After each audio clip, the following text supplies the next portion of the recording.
నమస్తే, నేను మీ సతీష్. టీఆర్ఎస్ అంటే తెలంగాణ రాష్ట్రీయ సేన అంటూ తన కొత్త పార్టీని ప్రకటించారు కల్వకుంట్ల కవిత. మరి ప్రస్తుతం తెలంగాణ రాజకీయాల్లో కూడా కవిత కొత్త పార్టీపై గత కొద్ది రోజులుగా కొన్ని ఆసక్తికరమైనటువంటి చర్చలు జరుగుతున్న నేపథ్యంలో ఈ రోజున ఆవిడ పార్టీని ప్రకటించడం, ఆ తర్వాత కేసీఆర్ పైన మరి కవిత చేసినటువంటి కామెంట్స్ కూడా ఎంతో చర్చనీయాంశంగా మారినాయి. ముఖ్యంగా అసలు మరి కవిత స్థాపించినటువంటి ఈ కొత్త పార్టీ తెలంగాణ రాజకీయాల్లో ఎలాంటి ప్రభావం చూపేటువంటి అవకాశం ఉంది? మరి ఇక్కడ నిజంగా అంత పొలిటికల్ వ్యాక్యూమ్ ఉందా అసలు ఒక కొత్త రాజకీయ పార్టీకి? ప్రజలు మరి ఇప్పటి వరకు టీఆర్ఎస్ బీఆర్ఎస్ వెంట ఉన్నారు అని చెప్పి ఆ పార్టీ నాయకులు చెప్పుకుంటూ వచ్చారు. వాళ్ళకి 2 సార్లు అధికారం కూడా కట్టబట్టిన నేపథ్యంలో ఇప్పుడు కవిత కొత్త పార్టీకి ప్రజల నుంచి ఎంతవరకు ఆదరణ లభించేటువంటి అవకాశం ఉంది? ఇవే అంశాలతో మనతో విశ్లేషించేందుకు ప్రముఖ రాజకీయ విశ్లేషకులు కొత్త రవీంద్రబాబు గారు ఉన్నారు. సార్ నమస్తే. నమస్తే. తెలంగాణలో మరో కొత్త రాజకీయ పార్టీ అసలు ఇప్పటికే మనం చూస్తూ ఉన్నాం. ఒకవైపు బీఆర్ఎస్గా రూపాంతరం చెందిన టీఆర్ఎస్, అధికారంలో ఉన్నటువంటి కాంగ్రెస్, బీజేపీ అధికారం కోసం తహతహలాడుతూ ఉంది. ఇంకా కొన్ని పార్టీలు, సిపి, ఏవైతే వామపక్షాలు, ఇవన్నీ ఉన్నాయి. ఇన్ని రాజకీయ పార్టీల మధ్యలో ఈ రోజున కవిత మరో కొత్త పార్టీని ప్రకటించారు. నిజంగా అంత పొలిటికల్ స్పేస్ ఇక్కడ ఉందా? పొలిటికల్ వ్యాక్యూమ్, కొత్త పార్టీ రావాల్సినంత వ్యాక్యూమ్ ఇక్కడ ఉందా? ఇప్పుడు ఉన్న పళంగా తెలంగాణ రాష్ట్ర రాజకీయాల్లో కొత్త పార్టీ రావాల్సిన అవసరం ఉంది, వ్యాక్యూమ్ ఉంది. ఆ వ్యాక్యూమ్ ఉంది కాబట్టి కవిత పార్టీ స్థాపిస్తున్నారు అనే దానికంటే కేసీఆర్ కుటుంబంలో విభేదాల వల్ల కవిత బయటికి రావాల్సి వచ్చింది. అది ఆస్తుల పంచాయతీయా, పదవి పంచాయతీయా, ఇంకేమన్నా పంచాయతీయా అనేది మనకు తెలియదు. బయటికి రావాల్సి వచ్చినప్పుడు ఇప్పటికి కూడా ఆమె కేసీఆర్ బిడ్డగానే ఒక ముద్ర ఉంది, ఒక ఇమేజ్ ఉంది. దాంతో పాటుగా యాడింగ్ టు దిస్ తెలంగాణ జాగృతి సంస్థను పెట్టి ఉద్యమ కాలంలో మహిళల్ని సాంస్కృతిక పరంగా చైతన్యవంతులు చేసిన దాని మీద ఒక బ్రాండ్ ఉంది. ఇదే ఆమెకున్న బలగం. సో ఇక్కడ ఆమె రావాల్సి బయటికి ఎందుకు వచ్చింది? లిక్కర్ స్కామ్ విషయంలో ఆమెకేదో అన్యాయం జరిగిందని, ఆ తర్వాత అనూహ్యంగా మరి ఆమెను పట్టించుకోలేదనా, ఇంకొకటి రకరకాల కుటుంబ వివాదాల నేపథ్యంలో కేసీఆర్ గారు మంచివారే, ఆయన చుట్టూ దెయ్యాలు ఉన్నాయని మొదలుపెట్టారు ఆమె. సో ఈ విధమైన బ్యాక్గ్రౌండ్ నేపథ్యంలో బయటకు వచ్చిన తర్వాత ఆ రాజకీయ కుటుంబం నుంచి వచ్చిన మహిళగా మరి సర్వైవల్ ఉండాలంటే ఒక ప్లాట్ఫామ్ ఉండాలి. ఆమె కాంగ్రెస్లోకి వెళ్ళే అవకాశం లేదు, వాళ్ళు తీసుకోరు. బీజేపీకి ఛాన్స్ లేదు, బీఆర్ఎస్లో ఉండలేదు. So what is the alternate for her to have a platform? So అది అనివార్య పరిస్థితిలో స్థాపించవలసి వచ్చింది. ఈ అడుగులు గడిచిన ఒక సంవత్సర కాలం నుంచి ఆమె ప్లానింగ్ ప్రకారమే జరుగుతుంది. సో ఇప్పుడు ఆమెకి ప్రధానంగా వ్యూహకర్తగా వ్యవహరిస్తున్నాడు ప్రశాంత్ కిషోర్. ఆయన ఎక్స్పర్ట్ ఇండియాలో, అందులో ఎవరు తప్పు పట్టట్లా.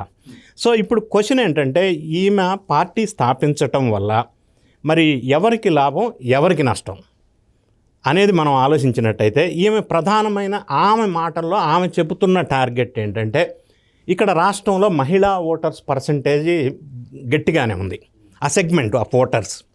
సో అది ఈమె టార్గెట్. ఎందుకు అంటే తెలంగాణ జాగృతి ద్వారా, ఆ సంస్థ ద్వారా మహిళలు కొంతవరకు ఎక్కువ ప్రభావితం చేయగలిగారు, కనెక్ట్ అవ్వగలిగారు. ఆ బ్యాక్గ్రౌండ్ నేపథ్యం. రెండోది ఈమె టార్గెట్ చేస్తున్న ఓటర్స్ ఎవరంటే బడుగు బలహీన వర్గాల వాళ్ళు, ఉద్యమకారులు అని చెప్పబడుతున్న వాళ్ళు, యూత్. ఈ సెగ్మెంట్ ఆఫ్ ఓటర్స్ మీద ఈమె టార్గెట్గా చెప్తున్నారు. సో ఇప్పుడు ఈరోజు అనౌన్స్ చేయబోతున్నటువంటి ఆ పార్టీ ప్రణాళిక కానీ, ఎజెండాస్ కానీ, ఫ్యూచర్ ప్లాన్స్ కానీ, అవన్నీ బహుశా ఈ లైన్స్లోనే ఉండే అవకాశం ఉంది, మోటామోటీ అటు ఇటుగా ఆమె చెప్పిన దాని ప్రకారం. చాలా వరకు చెప్పుకొచ్చారు. ఏది అటు ప్రభుత్వ పాఠశాలలతో పాటు ప్రైవేట్ పాఠశాలల్లో కూడా ఉచిత విద్య రావాలి, ప్రభుత్వ ఆసుపత్రులతో పాటుగా ప్రైవేట్ ఆసుపత్రుల్లో కూడా ఉచిత విద్య అందాలి, అలాగే నిరుద్యోగ యువతకి 2 లక్షల నుంచి 20 కోట్ల వరకు రుణాలు ఇచ్చే విధంగా ప్రభుత్వాలు తమ సహకారాన్ని అందించాలి అని చాలా చెప్పుకుంటూ. అంటే ప్రధానంగా ఫోకస్ ఏంటంటే బడుగు బలహీన పేద వర్గాలు కమ్యూనిటీ. ఇప్పుడు మనకి తెలంగాణలో 56%, అంటే 50% కంటే ఎక్కువ ఈ కమ్యూనిటీస్ ఎక్కువ ఉన్నాయి. కాబట్టి అది టార్గెట్, యూత్ టార్గెట్, మహిళల టార్గెట్. సో దానికి అనుగుణంగా ఆమె ప్రామిసెస్ ఆలోచన ఉంటుంది అని నేను మొదలుగానే ఊహించాను. ఇంతకుముందు మీరు ప్రస్తావించినట్టుగా ఆ లైన్లో ఉంది. కాకపోతే ఇప్పుడు ఆమె పార్టీ పెట్టవలసి వచ్చిన పరిస్థితుల్లో పెట్టడం వల్ల ఆమె ప్రభావం చూపగలిగేది ఏ పార్టీ మీద అనేది మనం ఒకసారి విశ్లేషణ చేస్తే కాంగ్రెస్ మీద పెద్దగా ప్రభావం అవ్వదు. ఎందుకంటే కాంగ్రెస్ అధికారంలో ఉంది. కాంగ్రెస్ పార్టీకి శ్రేణులు భారీ ఎత్తున వచ్చి కవిత పార్టీలో చేరే అవకాశం తక్కువ. అధికారంలో ఉన్నంతసేపు వాళ్ళు అక్కడే ఉంటారు. నెక్స్ట్ బీజేపీ పార్టీకి సంబంధించిన శ్రేణులు వచ్చి కవిత పార్టీలో చేరే అవకాశం లేదు. ఎందుకంటే ideology it self is entirely different. అది అసలు ఛాన్స్ లేదు. ఇక నెక్స్ట్ ప్రస్తుతం బీఆర్ఎస్ మీద వ్యతిరేకత ఉన్న లేదా బీఆర్ఎస్కి ప్రస్తుతం కొంత ఇబ్బందికరంగా ఫీల్ అవుతున్న ఒక సెగ్మెంట్ ఆఫ్ ఓటర్స్ కవిత వైపు వచ్చే అవకాశం ఉంది. ఎందుకంటే అన్ని సంవత్సరాలు ఆ ఇంట్లో ఈమె కూడా ఉన్నారు కాబట్టి ఆ కనెక్టివిటీ ఇప్పటికీ అప్పటికీ ఆమెకు ఉంటుంది కాబట్టి కొంత ప్రభావం అయితే బీఆర్ఎస్ ఓటర్స్ మీద ఈమె చూపే అవకాశం ఉంది. అయితే ఈమె కేసీఆర్ బిడ్డగా బ్రాండ్ నుంచి ఒక రాజకీయ మహిళా నాయకురాలు బ్రాండ్కి మారాలి. ట్రాన్స్మిషన్ పీరియడ్ ఇది. ఇప్పుడు కూడా ఇప్పటి వరకు కూడా కేసీఆర్ బిడ్డగానే ఆమెను ఆదరిస్తున్నారు. అందుకే కల్వకుంట్ల కవిత అనే కల్వకుంట్ల పేరు కూడా తీసేయాల. ఈ మధ్య విమర్శలు కూడా వచ్చినాయి మనకి. సో ఆ బ్రాండ్ నుంచి ఈమె ఒక ఇండిపెండెంట్, ఆ కుటుంబం బ్రాండ్ కాకుండా సొంతగా రాజకీయ నాయకురాలుగా మహిళగా ఈమె ఎదగాలంటే కొంత టైం పడుతుంది. ఇంకొక బ్యాక్గ్రౌండ్ నేను ఆలోచిస్తాను. ఇప్పటి వరకు 2 తెలుగు రాష్ట్రాల్లో సొంతగా కొత్తగా పార్టీ పెట్టి సక్సెస్ అయిన వాళ్ళు మనం వేళ్ల మీద కూడా లెక్క పెట్టలేము. హేమీలు గతంలో చూసినట్టయితే దేవేంద్ర గౌడ్ అప్పట్లో తెలంగాణ ఉద్యమం ఉన్నప్పుడు ఆయన మంచి పేరు ఉండే. చాలా పేర్లు ఉన్నాయి మనకి. ఈ లేటెస్ట్ చెప్పవలసి వస్తే జగన్ గారి షర్మిళ సిస్టర్ మరి ఏమైంది? ఇప్పుడు ఈ కవితకి అక్కడ షర్మిళకి ఆల్మోస్ట్ కుటుంబ వివాదాల నేపథ్యంలో బయటికి రావలసి వచ్చి పార్టీ పెట్టవలసి వచ్చింది. కానీ ఈ ఊరికే ఎగ్జాంపుల్ చెప్తున్నా, ఎక్కడ ఎవరు సొంతగా పార్టీ పెట్టినా సక్సెస్ అవ్వటం రేట్ అనేది నాట్ సో ఈజీ, చాలా కష్టం. ఎందుకంటే అక్కడ ఆ పాయింట్ ఆఫ్ టైంలో ఉన్నటువంటి ఈక్వేషన్స్ ఏ విధంగా ఉన్నాయి. ఇప్పుడు జనసేన పార్టీ పెట్టిన తర్వాత ఆయన 10 సంవత్సరాల పైన వెయిట్ చేయాల్సి వచ్చింది. ఈవెన్ జగన్ రెడ్డి గారు కూడా 10 సంవత్సరాలు మినిమం వెయిట్ చేయాల్సి వచ్చింది. ఇప్పుడు కవిత గారు కూడా వెయిట్ చేసినా కూడా తెలంగాణ రాష్ట్ర రాజకీయాలు ఏ విధంగా ఆమె ప్రభావితం చేయగలుగుతుంది అంటే, మరీ ముఖ్యంగా ఆమె బహుశా ప్రభావితం చేయగలిగేది బీఆర్ఎస్ శ్రేణుల మీదే చేయగలదు. అయితే ఇక్కడ ఇటీవల మనం చూసాం బీఆర్ఎస్లో జీవన్ రెడ్డి చేరిక, కేసీఆర్ చాలా కాలం తర్వాత బయటకు వచ్చి ఆయన నేరుగా ఇంకా ప్రత్యక్ష రాజకీయాల గురించి మాట్లాడడం, ఇలాంటి పరిణామాలు చూసాం. ఇప్పుడు ఈ రోజునేమో కవిత కొత్త పార్టీ. సో అసలు ఈ 2 తాలూకు అంటే అటు బీఆర్ఎస్ ఇటు కొత్తగా ఆవిర్భవించినటువంటి టీఆర్ఎస్, ఈ రెండిటి పాత్ర రేపటి ఎన్నికల పైన ఎంతవరకు ప్రభావం చూపచ్చు? అంటే as a matter of fact ఏంటంటే బీఆర్ఎస్ లేదా TRS what ever it is, సరే వాళ్ళు పేరు మార్చుకుంటాం అంటున్నారు, అది వాళ్ళ విషయంలో. కానీ ఇప్పటికీ కూడా టీఆర్ఎస్ అంటే కవిత గారి పార్టీ. నో ఇక్కడ కన్ఫ్యూజన్ వద్దు.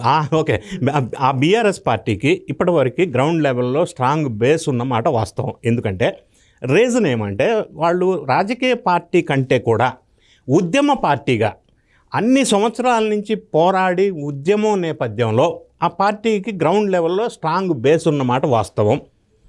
అటువంటి స్ట్రాంగ్ బేస్ మళ్ళీ కొత్త పార్టీకి రావాలి అంటే అంత చిన్న విషయం కాదు. బీఆర్ఎస్కి ఎందుకు వచ్చిందంటే అప్పుడు ఉద్యమ నేపథ్యంలో వచ్చింది, ఆ బ్యాక్గ్రౌండ్ నేపథ్యంలో వచ్చింది. అది పార్టీ పరంగా కంటే కూడా వచ్చింది, అది కంటిన్యూ అయింది పార్టీగా మారిన తర్వాత. సో ఇప్పుడు రాబోయే ఎలక్షన్లో బీఆర్ఎస్ శ్రేణుల్ని కొంతమందిని ఈమె ప్రభావితం చేసే అవకాశం ఉంది. రెండోది, ఈమె పెట్టడం వల్ల ఇన్ కేస్ ఎవరన్నా కొంతమంది పార్టీలకు డ్యామేజ్ జరుగుతుందా అని అడిగితే గిరిగితే బీఆర్ఎస్కి కొంత నష్టం జరిగే అవకాశం ఉంది. సో ఆ సెగ్మెంట్ ఓటర్స్ని ఈమె ప్రభావితం చేసి కొంత డ్యామేజ్ చేసడానికి ఛాన్స్ ఉంది.